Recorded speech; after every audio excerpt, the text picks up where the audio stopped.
Hello, do you create simulation models or do you use simulation models?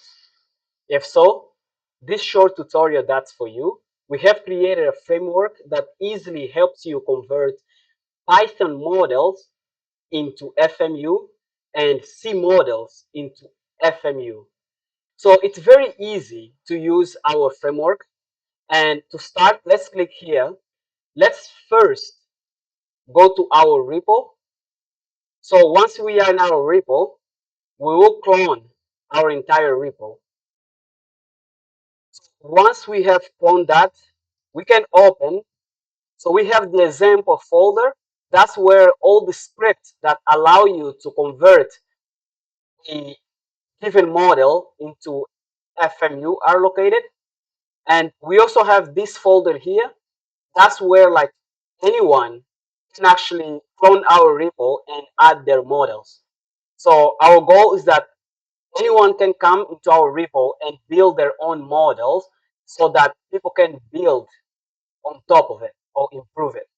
Course and Jingongo folder, that's where our framework is located. And we have some test scripts here. So how do you convert then your model into FMU by using our engine? The first thing you need to do, according to our installation guideline, is to copy the endpoint because our platform is cloud native. You need the endpoint to communicate with our engine. And another way that you can also use our framework is just by simply use the pipe command, pipe install Jingongo framework. That would help you also get our Jingongo framework file, specifically this file. Let's first create a setup file like so. And within this batch file, that's where we are going to put our endpoint. If I go back here, I'll copy our endpoint here. Once you create your setup file .batch, you will need to paste the endpoint as you see here. You also need to create a variable for your model name, and you will need an API key. To get your API key, you need to log in into our platform. Just come here and you log in. Once you log into our platform, you just click here, generate new API key, and you will generate an API key. And then you come here and you paste your API key right here. After that, you will have your setup file all set to go. And I will run my setup file now. Inside of each file, let me call them models, for example, we have our .yml file, and that's where all our output and input variables and parameters variables, they are going to live in. The same thing is going to happen to our Python. All the input and output and parameters, they're going to be living inside of this file.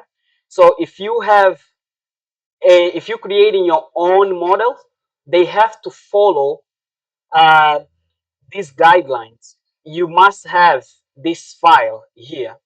So now let me go back to the C model. This is a simple or sample template that you can follow. You find that in our repo. You can make modification to this template according to your own model, but FMI requires this template here. But the rest, how your models or what your model is going to do, up to you. For C models, we also need a .def file. That's where you declare some of the FMI important methods, as you see here. You can just use our file as standard, and then you can add more according to your model.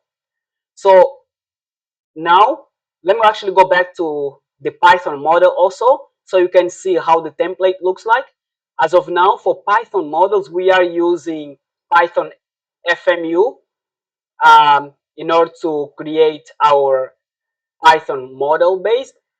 So you can see here we have our do step, which that's one of the most important method or functions. And then we have our class. So you can follow this standard or this template to create your own customized models.